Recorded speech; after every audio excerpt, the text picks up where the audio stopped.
Welcome to the reality show, day 166 of the war in Israel. So later on in the show, we're going to talk about the U.S. decision to pause UNRWA's funding until March of 2025. That'll be the second story. Before that, we're going to talk about Eylon Levy. If you were following closely this war, you will have seen Eylon Levy, Israel's I think we can say best spokesperson, and no longer a spokesperson. He has been suspended because he criticized David Cameron, the foreign minister. It's not officially known that this is the reason, right? But it's likely the reason. Of course, David Cameron is the foreign secretary of Britain, who as part of his response to Hamas's attack on Israel and the Palestinian people's, participation in that attack and celebration of that attack. His response was to say that Britain will recognize a Palestinian state. Britain, for some reason, is considered an ally of Israel. It is not. It is certainly not under David Cameron's leadership of the foreign affairs part of this government. There's nothing more encouraging to terrorists than seeing that an attack brings about that which they did not get before the attack. So well done, Eylon Levy. Hopefully, I can't wait to hear what he has to say now. And we will hear that when it comes. Just dropped my pen. But before that, we will hear what Morgan and Jonathan have to say. Morgan, your initial thoughts on that. Yeah, so Eylon Levy's a talented young guy, it looks like. When we've been covering George Galloway, there's a famous video from when he was at Oxford University where Galloway walked out of a debate with him just for finding out that he was Israeli. And I think that was probably the first notable thing that Eylon Levy did. And since October 7th, he's been an English language spokesperson for the Israeli government. And he's basically been very popular with the pro-Israeli side and has earned a lot of ire from the anti-Israel side. Owen Jones put up a whole video about him where he said that he was devoid of any recognizable humanity and full of burning malice, right? And I think I actually saw some of this Twitter exchange. If it's the one I'm thinking of, it was actually from a few weeks ago, so I don't know why it's taken so long to reach a critical mass, but at least the one that I saw, he responded to tweets by David Cameron saying about aid not getting into Gaza and criticizing Israel for that. And he tweeted photos of basically aid piling up in a silo and saying, look, this isn't the Israeli government's fault. We're all willing to do that. And so although Eylon Levy is very good on various things, the standard Israeli line, is that they want to get aid in and do all this kind of stuff. And it seems to be that kind of exchange which has earned him this suspension, and he's unlikely to return, is the reporting. As you say, Razi, the reporting is pretty vague about what exactly it was, but it's suggesting that after this Twitter exchange, the UK government asked whether that was Israel's official position on it, and that seems to have earned him the suspension. People are theorizing on Twitter it's because he annoyed Benjamin Netanyahu's wife. I don't know how on earth they know that, but maybe. But this is also coming when Netanyahu is supposedly decrying the number of competent English language spokespeople that they have. So it's a strange suspension, and I think we'll probably get more details of it as it unfolds. But it's a shame because he's doing a fairly good job, I think, and he's launched this podcast as well called State of a Nation, which is interesting. So it's a shame. Yeah, I'll have more to say about that. I should say, when I was dropping my pen and then making some notes, you referenced Owen Jones and I missed it. I can only tell from the chat and thank you, Robert, for the Owen Jones mentioned tip jar, but I'm sure it was something good. I will rewind later and watch it. Jonathan. Well, so Eylon Levy, has been suspended. And, I've become aware of him, and kind of once again reinforces how often just tweeting something can basically cost you your job. That's happened so many times. But I tell you, Razi and Morgan, I have a lot of empathy for him.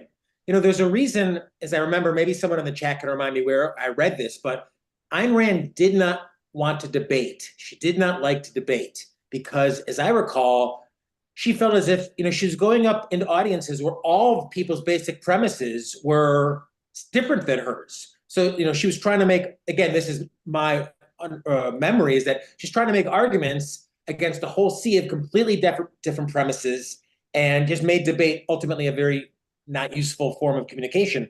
Dr. Brooke is very good at debate, but for people like Eylon, for people like Tal Heinrich, who I do think is a great spokeswoman for Israel, I think it's a really tough job to be a spokesperson. Even though they're on the side of justice, they're on the right side, they're up against day after day after day, very hostile audiences that have no skin in the game, that can mouth off to them or say the most, unfair, when did you start raping your wife type questions. So I have a lot of empathy for them. And frankly, although I thought Elon, it's Elon or Elon? Elon.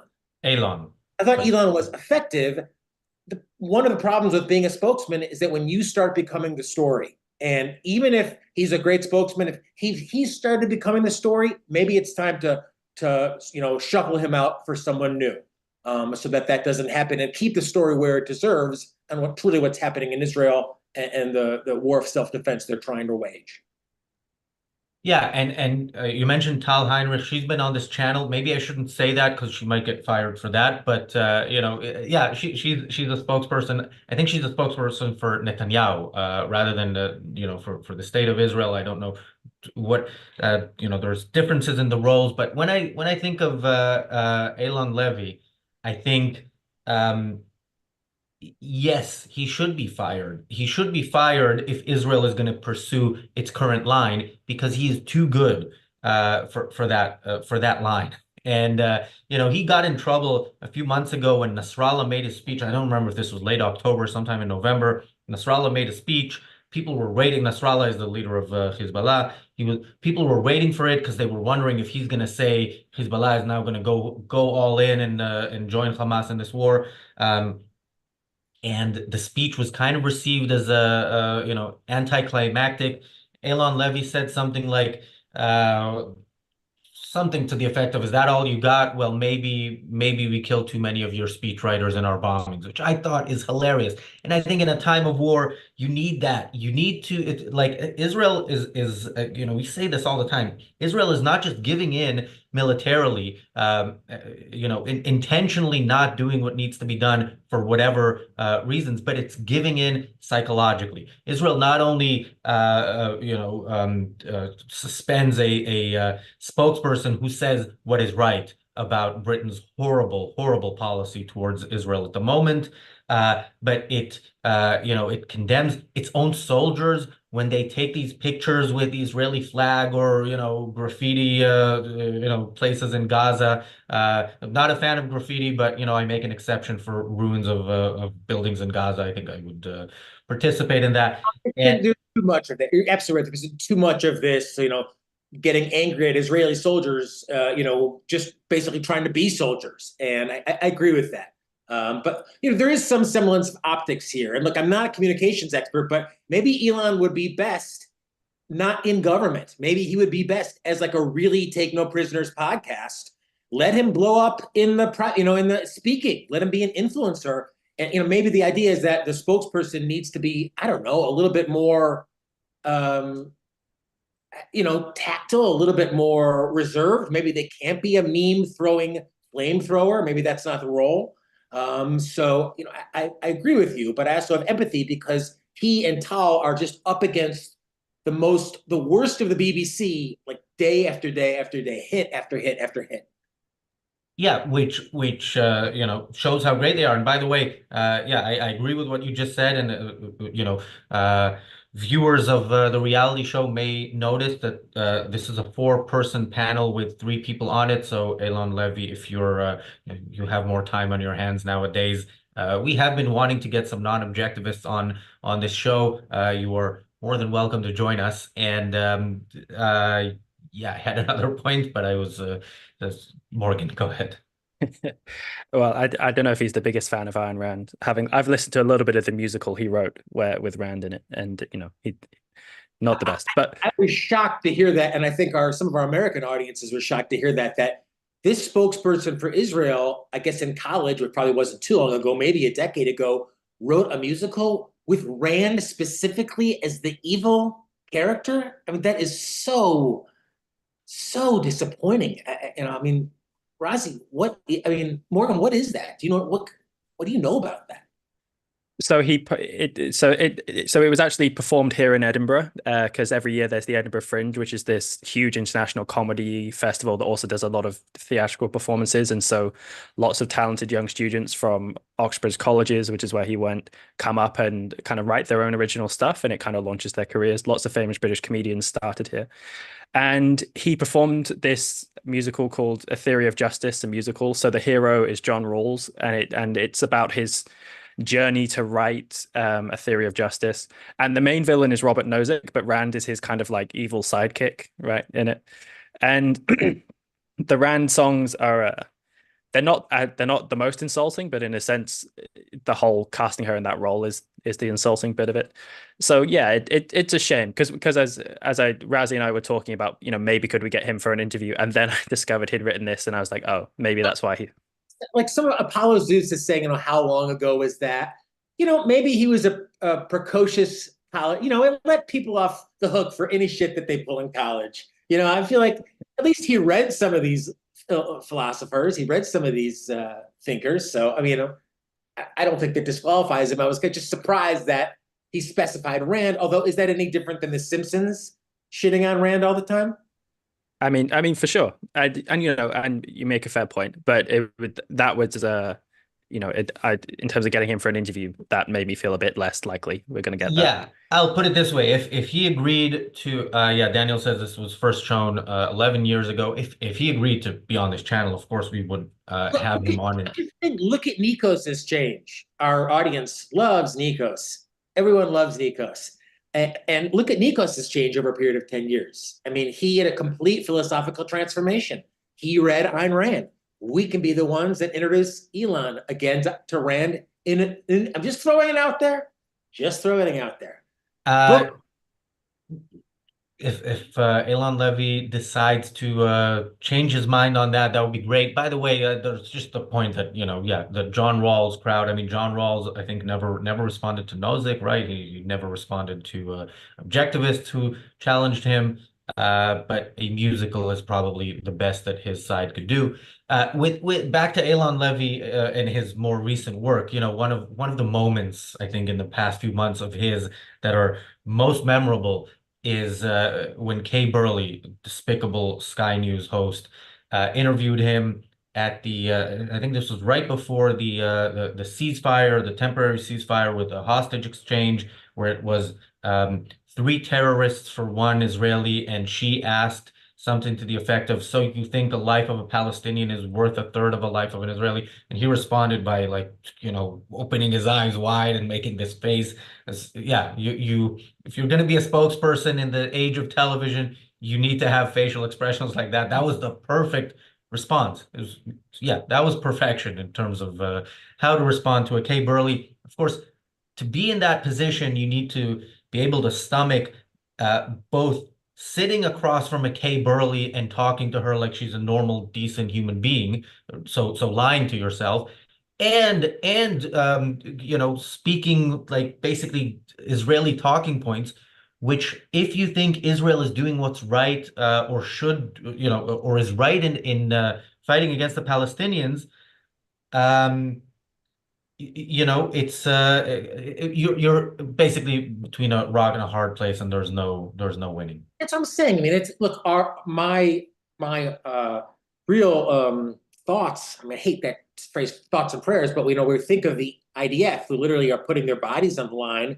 But people like Eylon and Tal, like I think it's a really difficult thing to do 8, 10, 12 media appearances a day with extraordinarily antagonistic audiences. Again, go back to what Rand said about debating, whose premises are completely changed from you.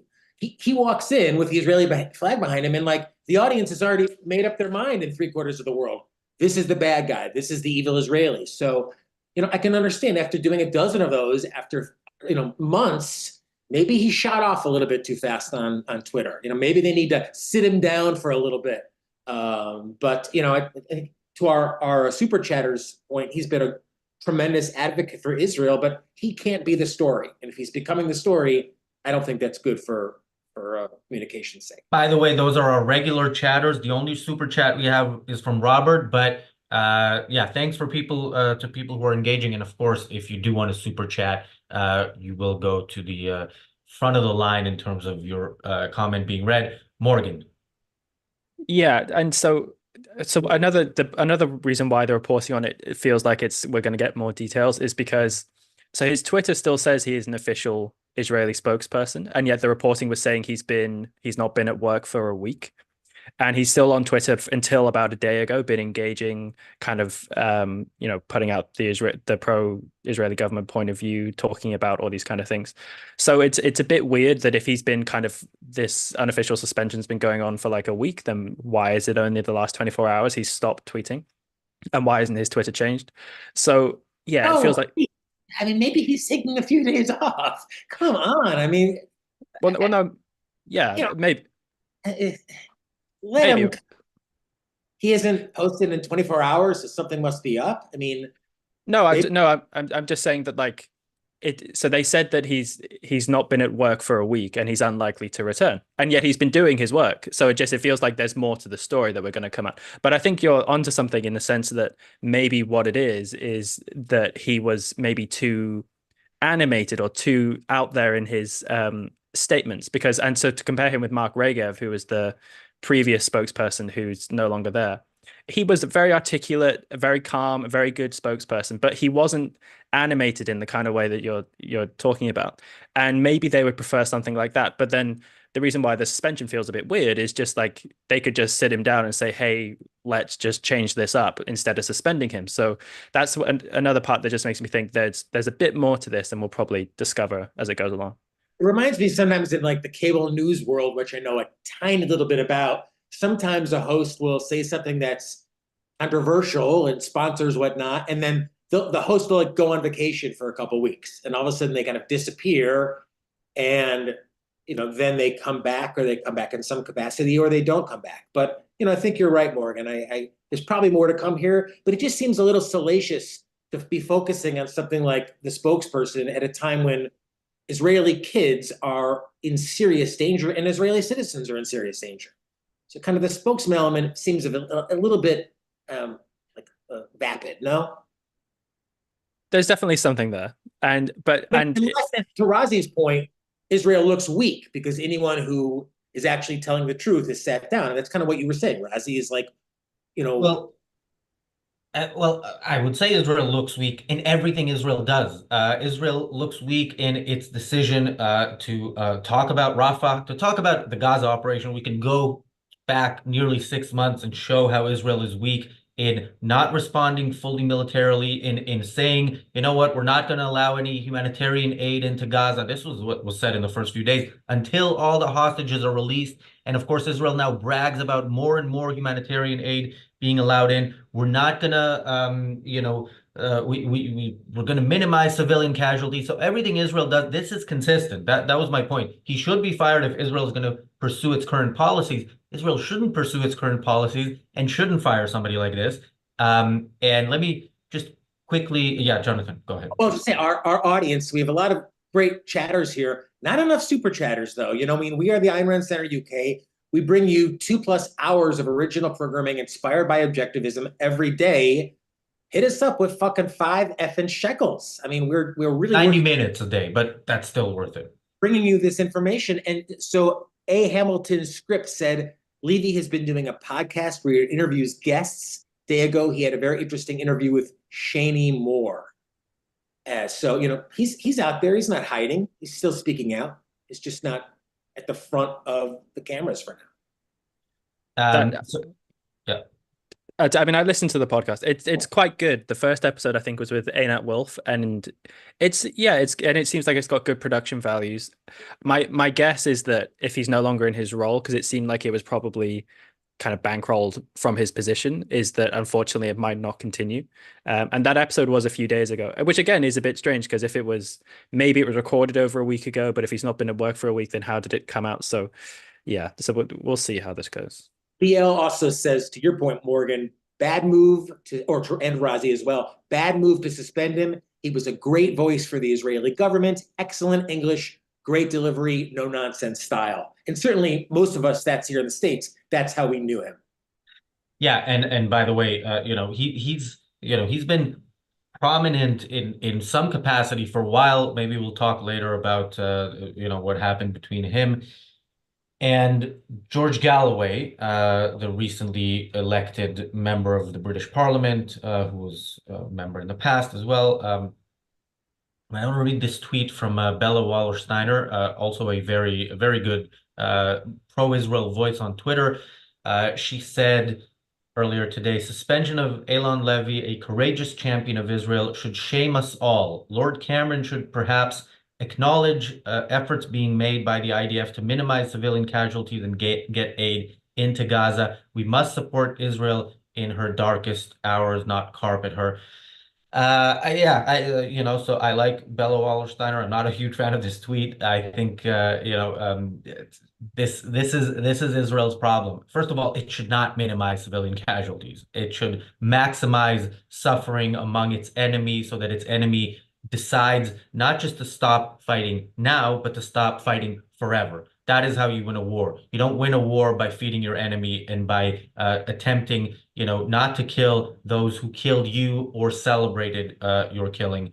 I think the good thing for Israel to do is to stand up to its supposed allies and expose them for not being real allies. Now, Israel, what I would like Israel to do is to pick one example, and maybe Britain is too big too important a country to make an example of. So I will go back to what I mentioned on the Daily Objective, that Canada has now stated that it will not sell weapons to Israel. Of course, Canada was not selling weapons to Israel before. Nobody needs Canada for anything. No offense, Canada. Canada, is a lovely country. I've been there 5 times. I would go there again. But as a player on the political stage, it is completely unimportant. It's the country that exists because of its greatest resources, which is a massive border with the U.S. But Canada made this statement, and why doesn't Israel say, you know what, we're going to make an example out of Canada? And of course, they're not going to do that. And the reason they're not going to do that is because Israel doesn't want to stand up for itself. It doesn't want to fight this war properly, on any front. Can I just say, I mean, your point, Razi, why doesn't the Israel spokesman go in there and say, we need to just, no regard for casualties? It made me think of Dr. Peikoff's interview, and I didn't have a chance to set up the clip exactly, but interview on the O'Reilly factor from literally 20 years ago. You guys have seen this, right? I believe here at the end, Dr. Peikoff is advocating basically about carpet bombing Iran. And listen, I'm just going to give it a quick throw here. Listen to O'Reilly, who was the conservative, the capitalist, the pro-America, ideologue, his response at the time. Another breath. Do you remember General Curtis LeMay? He wanted to use nuclear weapons in North Vietnam. Come on. Come on. We should never have been in North Vietnam. What? Don't tell me we shouldn't do it. We should never have been in North Vietnam, and we should not be focused on You don't let the military dictate which weapons you use. They go by the Defense Department and the Pentagon. They're told what to do, and they do it. But one last question, Doctor. Who know what they're doing, yes. I'm not... Which the people in Washington don't. I'm not a person who is easily dissuaded from justice, but I don't want to see women and children in Afghanistan slaughtered by bombs. I don't want to see that. That's a last resort for me. You're going to see women and children in New York slaughtered by bombs, and that's your only choice. But no, it's not the only choice. There's another way to do it. Already. If that other way doesn't work, then I might go your way. But I try the other way. Tell me another way that hasn't been tried for 50 years. The surgical overthrow of that government and the methodical hunting down of bin Laden. What difference does it make if the Taliban is overthrown when the source of the whole movement is in Iran? Well, that's step one. We'll deal with Iran, but we deal with them in a very methodical and a way. It's too much of our time, but just to your point, Razi, like when you go on TV and speak the truth, even your so-called friends, because of that culture, look at you like you're batshit crazy. Yeah, I remember. I think that Peikoff interview is, one of those moments that when we point back to Peikoff and Rand saying something that decades later, unfortunately, I would have liked to not find out if their warnings are true. But unfortunately, we have found out. We saw that they were right. Afghanistan is now ruled by the people who ruled it on 9/11 because America followed a policy that started with the first day of that war. The first thing America dropped on Afghanistan was food and medicine. So, what America demands of Israel, it practices what it preaches and gets the only result that you get when you do that. So, what America, yeah, Jonathan. No, I'm sorry, a little glitch there. Yeah, I mean, Morgan, you had seen that clip before. I mean, does it make you have any empathy or change your perspective on how hard it is to, I mean, how much the kind of the culture and the philosophy matters? Because, the just war theory is almost baked into anything the Israeli government has to say. Civilians, innocent Palestinians, that takes precedence over anything. Yeah, no, 100%. And look, I do have a lot of empathy for Eylon Levy. I've spoken on the news a couple of times. It's a tough gig. I wouldn't like to do it. Yeah, the just war theory. Unfortunately, that if you want to look at singularly successful kind of philosophical positions, if you like, just war theory is one that has been enormously successful in achieving its goals and, really gaining steam in the 20th century to the point where people in the West, I think, really have lost any appetite for a military defense of their own values, of their own civilization. And that's what you see, I think, coming out in that interview, the point you're making with him being the conservative pundit, who you think would be much more hawkish on this kind of stuff. Actually, the real bite to do what's necessary there just is lacking. And so when you get Eylon Levy going on the news and having to speak to the fact that we need to go to war here, he's really fighting just a huge weight above him, and it's a losing struggle, really. So maybe he is ultimately better as a free, independent voice with an audience. He can be like the Tucker. Again, I don't know his philosophy, but we need more advocates for reason in the culture, in Western culture, and maybe he be ultimately more impactful as a great, huge podcaster. Let's see his podcast blow up. I mean, ours first. I agree with that, and more so, I mean, suspended isn't quite fired, so I don't know where he can't be he can't have his own thing until he's fully out of the job. But if he is, I can't wait to hear what he really thinks rather than what the line that he's supposed to toe.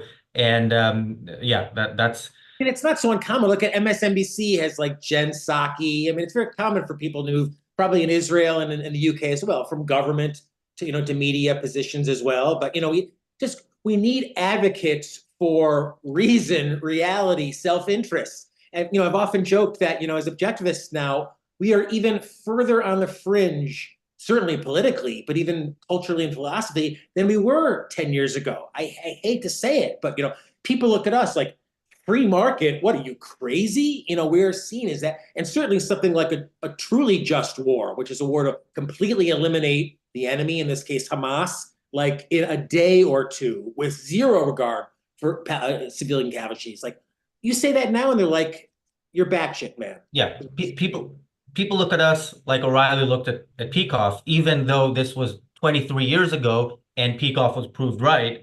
We've gone full O'Reilly and then some. By the way, if Eylon Levy does, sorry, John. Oh, actually, he's not on your network anymore. I'm not getting you into any trouble. That's fine.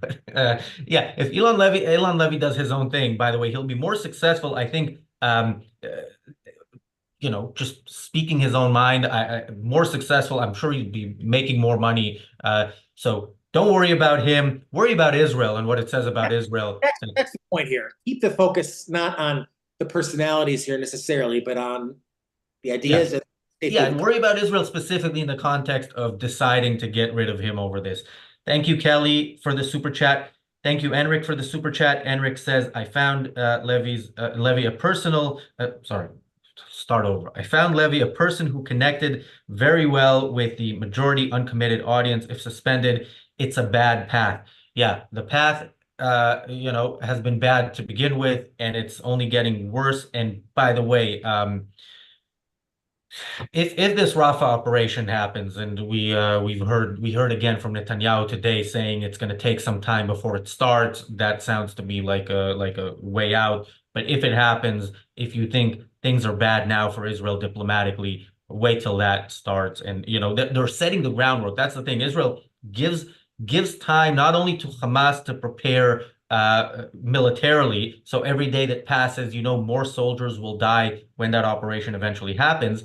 But every day that passes, the propaganda machine at every level, from the Mr. Fafo, or whatever his name is, the guy you see in every scenario on Twitter, to Owen Jones and everyone in between, they're getting ready. Yeah, bear that in mind. Thank you, Apollo Zeus, for the super chat. He sends many emojis of the Israeli flag. Thank you, Andrew, for the super chat. Andrew asks, can you guys do an Einat Vilf episode at some point? She clearly lays out the issues with UNRWA and Palestinians. How popular is she in Israel?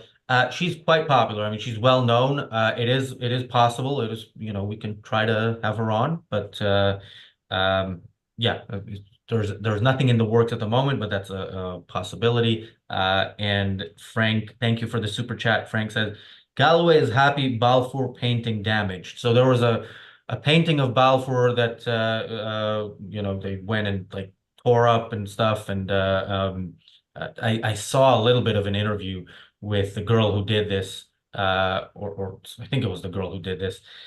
And yeah, it's very interesting that they chose Balfour, but we all know why. And of course they keep getting away with it. And this also actually this fits in with the main story today, because Israel seems to not want to accept the degree to which Israel's detractors object to its very existence. It's not a matter of are there innocent civilians? Is there enough humanitarian aid? What are you doing to protect them? What about this hospital? Why did you go back to Shifa? Why did you go there in the first place? None of that matters. What matters, I go back to what I mentioned before, I think in the previous show, from that Lex Friedman debate. When asked, should Israel have responded militarily at all after October 7th? And the guy said no. That's all there is to it. What they want is Israel to lay down and die hopefully the most horrible death imaginable. So when responding to such people, you take off the kid gloves. Jonathan. For people, especially younger people who, Morgan, to your point, have grown up in an era, I had not known what just war theory is until I heard Yaron Brook talk about it, I guess probably 15 or 18 years ago with regard to, I guess, the Gulf War at the time. And, this is what's been propagated in militaries, certainly in the US, my sense is in the UK and Israel as well. And for a completely different thinking on the proper way to wage a war, I think we'd all recommend a book by John David Lewis called Nothing Less Than Victory. John David Lewis was he was an objectivist. This is a book, I guess, at least 10 years old now, and it's primarily a history book, but it's a history/philosophy book that undercuts and really gets to the whole point of what is war about? What's the purpose of it? What is a moral war? And how should it be fought? And as I remember pretty clearly from Mr. Lewis's book, it's not dropping aid packages and sitting on your hands while the enemy escapes and regroups decade after decade after decade. Yeah, and Morgan, I'll go to you in a second. I just want to mention in the context of Nothing Less Than Victory, yeah, John David Lewis goes through examples of wars and how they're fought, and how when they're won decisively, and when you kind of, it's not his words, but basically you accept that you accept that war is hell, and you don't go to a war unless you absolutely have to, and if you have to, you end it as quickly and decisively as possible so that it doesn't come back. That is something that he lays out so clearly, which is another reason for me to criticize Netanyahu. Not that I'm short on reasons. There is a picture of Netanyahu in the Knesset, the Israeli parliament, years ago, holding a copy of John David Lewis's book. I don't know if he just held it or also read it, but if you know, and the thing is, even if Netanyahu hadn't read it, we know he knows better because he wrote so in his own books. If he just every time he had to make a decision reread his own books, Israel would be much better off today. Also a copy of Netanyahu, or there's a photo of Netanyahu holding a new textbook of Americanism in Hebrew as well. I don't know if he read it or just posed with it, but he certainly doesn't act on it. Morgan. Yeah, well, I mean, that's interesting. I didn't know there was a picture of him with that book. I hear stories occasionally, I think, about his brother who was involved in the Entebbe raid was a fan of Atlas Shrugged, I think. I hear people say stuff like that as well. Something that came to mind, because you were saying, Razi, that the story about slashing the painting of Arthur Balfour integrates well with the story. I think that's true, and because there's so much of this destruction of art going on recently, and then they've found a way to integrate it with their opposition to Israel. And in a way, I haven't thought about this extensively, so you guys can tell me if I'm full of it. But in the talk that Leonard Peikoff gives about the O.J. Simpson case, in the kind of introductory preamble, he quotes Rand with this idea of the O.J. case being an eternal concrete, or something that's eternally relevant and is always going to be relevant to study, I think is basically the point. I might be getting that wrong. And that's kind of how I think about the current war going on in Israel, because the conflict's broken out before, and all the same charges are being made against Israel. It broke out just a few years ago in 2021. And certainly that really got people's goat and got a lot of attention. But there's a way in which, since October 7th, there's something about it which has just set kind of the culture on fire in a way that it doesn't seem to have done quite before, certainly in the West. And so I think there's a way in which what we're seeing going on with people's response to the war, it really brings in all of these philosophical problems that we're talking about. And that's why, in the sense, there are so many philosophical angles from which you can analyze people's reaction. There's just war theory, there's altruism, and so on and so on. So, yeah. That's why, I mean, Eylon Levy's job, and Tal's as well, it's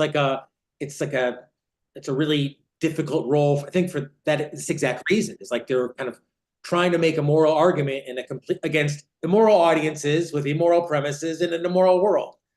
And it's a tough needle to thread. I mean, is it possible, these players, Razi, a lot more than I do. I mean, is it possible that Cameron called Netanyahu and was like, look, this kid really annoys me, and Netanyahu says, all right, we'll swap him out. Is there a courtesy amongst elected leaders? I like how you think I know the insides of how these people talk to each other. I wouldn't put it past either one of those people from what I know about them, but I try to know as little as possible. But yeah, I agree. In part, I agree that the thing that happened. There's the philosophical meaning of this conflict and where it can go. I see a positive in Eylon Levy no longer having to toe the line. I think more spokespeople. I'm not a humble person. I would say what we're doing here is important because the clarity that we bring to the issue is not something you hear from many of certainly Israel's official spokespeople, but also many of Israel's defenders. And and you can't really be that clear when you're an official spokesperson. So I can't wait to see and hear what he has to say. And Jonathan, just before you say what you have to say, I'll tell our audience that if you agree, please do share this, comment. I see there are a lot of comments in the chat. That helps with the algorithm. Like it, share it with Eylon Levy if you know him, and encourage him to come to this channel. And of course, Jonathan, you mentioned new textbook of Americanism in Hebrew. Much like Netanyahu, this is the one thing I will have in common with Netanyahu. We will both hold up a copy of the Hebrew version of it. Yeah. It's hard to change the culture, right? I mean, it's really difficult. It reminds me of that story of Dr. Peikoff reading like the first edition of Atlas Shrugged, or the Galleys of Atlas Shrugged. And you remember what Dr. Peikoff's comment was? He was like, well, the battle for the future's over. It's already been won. Everything's going to change now. That, it's so difficult to change the culture. What did Rand say that you have to do? You have to speak. So, we're all speaking up in our own context. It's not a duty, but we do it hopefully because we value life. We value our lives, the future. And, Eylon Levy, I think, despite his criticism of Rand, I think he is pretty sincere in his appreciation for the Western world and his defense of Israel. So I hope he continues to speak out. I mean, it's like what we need is the culture to be pro-reason, reality, self-interest, capitalism, and then you get the politicians and the spokespeople. But we get Dr. Brooke always says you get the politicians we deserve. The culture is so altruistic. It's so heavy with that just war theory. I mean, again, if you had an Israeli general or prime minister who came out and said, we will be leveling, what is it, Ramallah in, or wherever, any city in 30 seconds, whatever, actually acted without compassion, so-called compassion for civilians, they would be derided as monsters even more than Israel is. So the culture has to change before the politicians will. That's my 2 cents. Yeah, and of course, Israel should have done that, even to Ramallah, which is in the West Bank. No, but the West Bank, that's the thing. The West Bank is a legitimate and necessary target in this war if Israel is actually going to win it and make this the last war, or rather than wait till the next October 7th and then go out again. And by the way, who did talk about leveling Gaza today or yesterday was Robert Kennedy Jr. That's the kind of spokesperson Israel does not need. Somebody who is, because a person is not, several different people when they're talking about several different topics. A anti-vaxxer who's, by the way, not just anti-COVID vaccine, he's anti all vaccines across the board. Who is a hardcore environmentalist siding with Israel. This is the most pro-Israel presidential candidate that Israel's closest ally has at the moment. We are very much screwed when you look at that, and the change does need to be cultural. It does need to be philosophical. It doesn't need to be people being convinced just to support Israel in this war. It needs to be something much more fundamental, and we're not seeing that.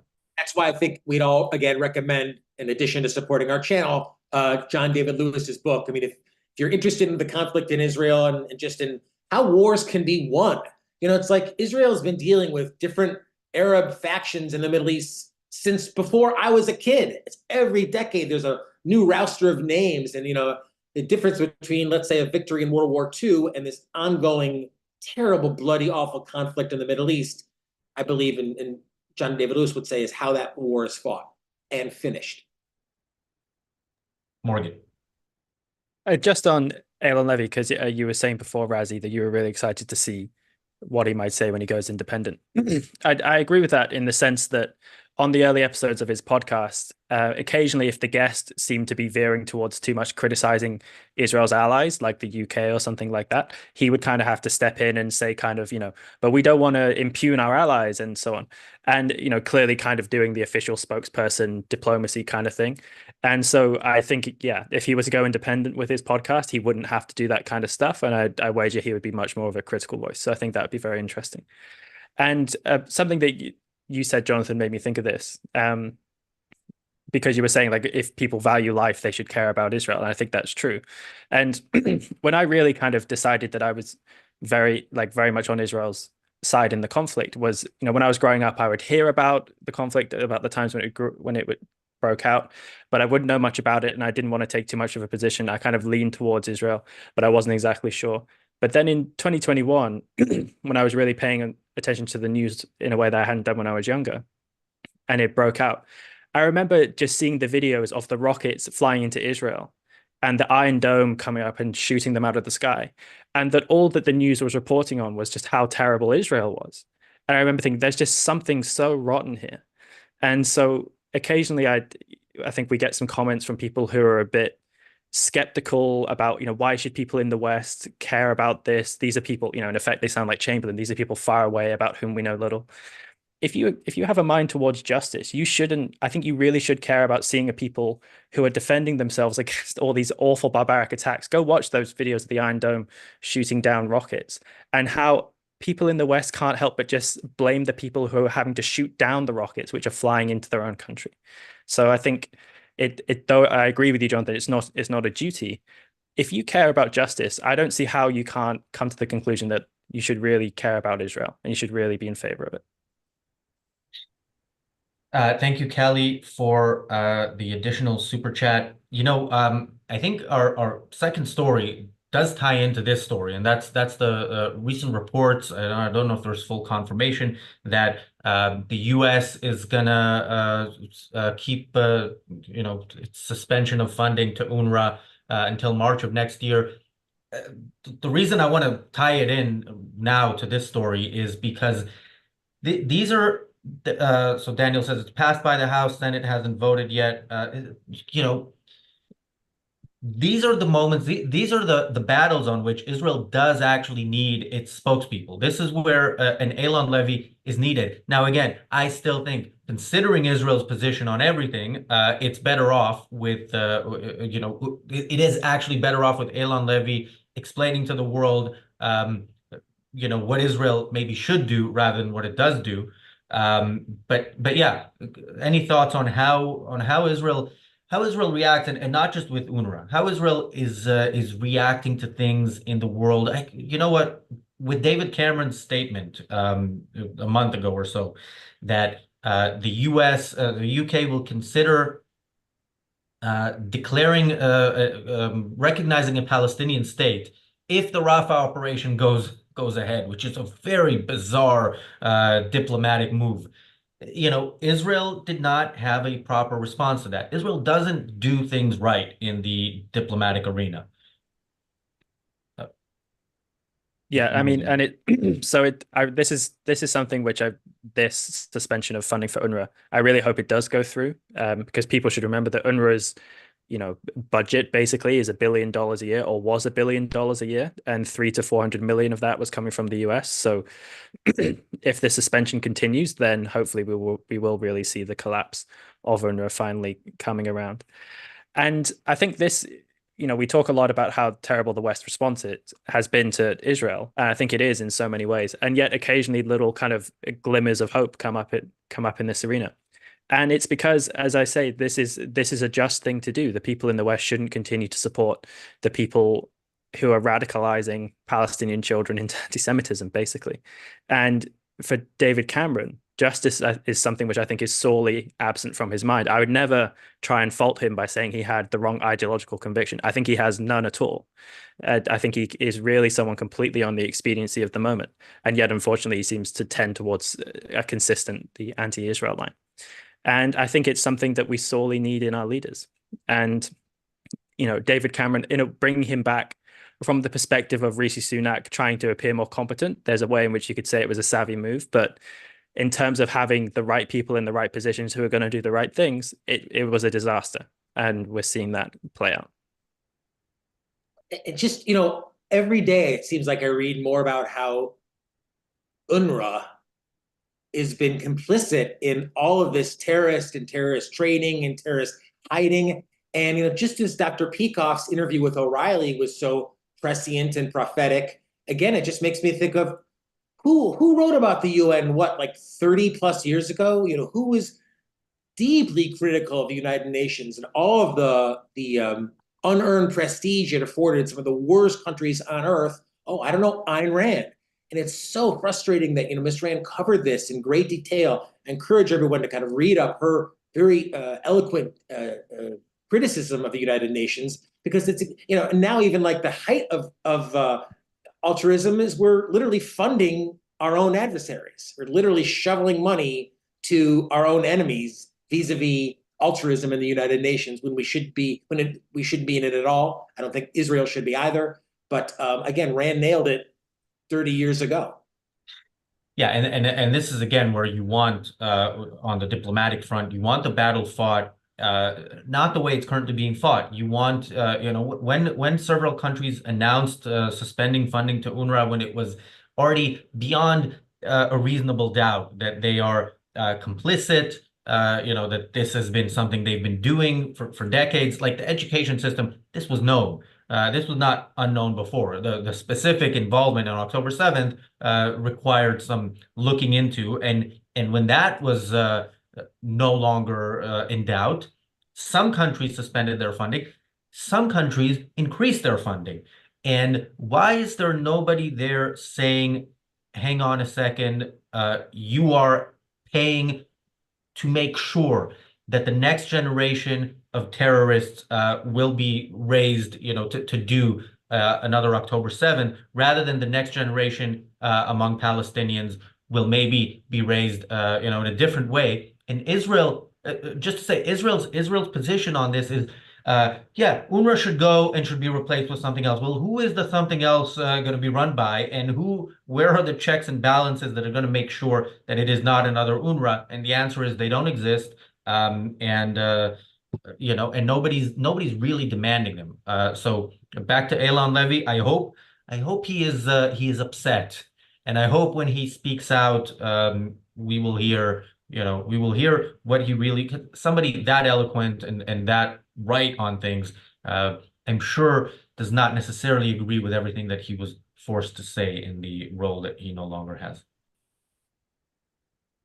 I'll just say it's like, I was thinking of, how ironically, if you had any reason at all as a Palestinian, you would want Hamas to be annihilated. You would understand the need for a different culture. I'm not an expert in warfare, but some killing is probably required to win a war in that context. But think of, Razi, I don't know if this was what you were alluding to, but think of the future that can happen. I mean, think of the difference of Tokyo from 1940 to 1980. From the end of World War II to the 1980s, Japan got its act together, created a peace-loving society, a rational society. They became successful and traders and innovators, as against, the Middle East and all these Islamic countries in the Middle East, which, to Rand's point, again, I mean, we've mentioned it before, but go back and listen to her interview from Donahue. I have it here somewhere. Her interview from Donahue from the 1970s. She talks about Israel, the Middle East being a country full of savages, primitive savages who haven't changed in decades. And that's my point. 40 years on, they still haven't changed because the culture hasn't changed. So maybe a big military whoop ass is the only thing that works. Yeah, and that's the thing with Japan. America dropped a nuclear bomb, dropped another nuclear bomb, said there are more of these with your name on it if you're interested. If not, here's your constitution, and that's that. Not, hey, we're about to get into a big ground operation with a big battle, and here is some food and medicine to get you through it. You don't want to really offend anyone, and of course we respect your God and your peoples and your traditions. I mean, yeah, we would still be fighting in imperialist Japan today. Still, yeah. And Germany, by the way, Germany was also, no nuclear bombs were dropped on Germany, but Germany cities were wiped out, and the cities were wiped out because the people had to understand that what they have done is unacceptable and can never happen again. And so when people tell you, Israel's operation is unprecedented and so on, it is unprecedented. It's unprecedented in the amount of effort Israel puts into making sure the enemy can fight back. This has never been done in the history of warfare, and this is why Israel is losing. Morgan. I mean, and to your point, Jonathan, about imagining the future that could be, there was a story that came out yesterday where Jared Kushner had commented about how valuable Gazan waterfront property could be. And basically that was reported as, oh, how callous he is. He's talking about, property potential at a time of war.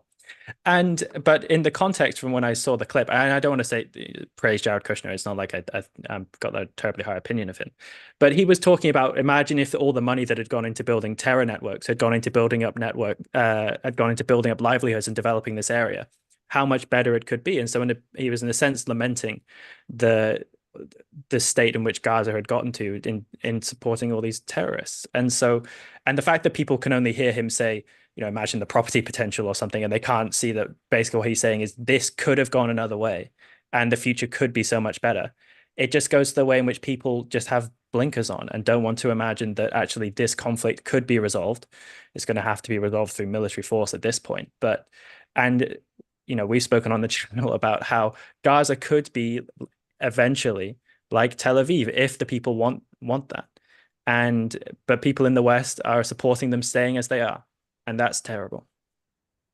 We always make Miss Rand's point about how ideas move the world. And I think sometimes people are like, okay, whatever, but let's talk about really important here. And it's just such a great example. And, I always think of in my hemisphere, Miami, Florida and Havana, and just a couple miles, maybe, what is it, 90 miles, complete different quality of life, ultimately. Same thing in the Middle East. And what's different is not the war, or the sunshine, or the wind, it is the ideas. And, the ideas are what need to change in these Islamist countries. And I think an unjust war is the only thing that'll do it. And a spokesman, hopefully on Eylon Levy's level, to help bring the Israeli government to make that case. Just a quick point on Jared Kushner. He suggested moving the population to the Negev, the desert in Israel. That is, basically letting them in. After they had to plan it out the previous time. I fully support the population being told to go elsewhere. I don't think it should be the Negev. I think it should be elsewhere, maybe Qatar. But yeah, I do think, yeah, Gaza has a great beachfront. There's great potential for a Las Vegas in the Middle East there. I will be the first one in those casino resorts. But yeah, unfortunately, I don't think Israel's going to do that. All right, Morgan. Yeah. I wanted to ask, what's coming up on the network and the channel as we're in our final 2 minutes? Tomorrow there is an episode of the Daily Objective and an episode of the reality show. What they are remains to be seen, but we will let you all know. Morgan, where can people find more from you? You can find me on Twitter at MorganCarson98. My Substack will also be linked in the description. I've taken a few of my pieces down off there just to reevaluate them, and I'm taking a bit of a pause just because I'm really busy at the moment. But if you go and subscribe, you'll get stuff on there in the near future. And Jonathan, where can people find more from you? They can find me often here at the Ayn Rand Center UK, and I want to just once again thank our supporters: Bonnie, Kristen C, Hannah S. Ezter, Enric Teller. These are all YouTube members. Doesn't cost too much money. It's like £5 a month, and it really helps us bring to you. And our numbers are blowing up. We've got record numbers. Our shows now are regularly getting thousands and thousands of views, and we are the largest network of objectivist-oriented material in history. And you can be part of that for £5 a month. It really means so much to help Razi and Morgan and keep this programming on the air. I have 2 books out now. One is a new textbook of American. Anyway, that's not there, but I do have a new textbook of Americanism. But Can You Really Love a Dog is my new book with Dr. Peikoff, and Price is Primary is my investment guide, and they're both at Amazon. Yeah, and by the way, we are getting thousands, but not enough thousands, and we do want to get to millions. So yeah, do share and support if you can. There's a link to the membership, and you can become a YouTube member. There's exclusive content that you will have access to. I am at Razi Ginzberg on X. I am also in for Hebrew speakers on the Yeldei Midrechov podcast with my friend Naftali. So make sure you tune into that. Thanks, Jonathan. Thanks, Morgan. Thanks, everybody, for watching. Thanks, Eylon Levy, for your work. You are welcome on this channel whenever you are free to do so. We'll see you all tomorrow.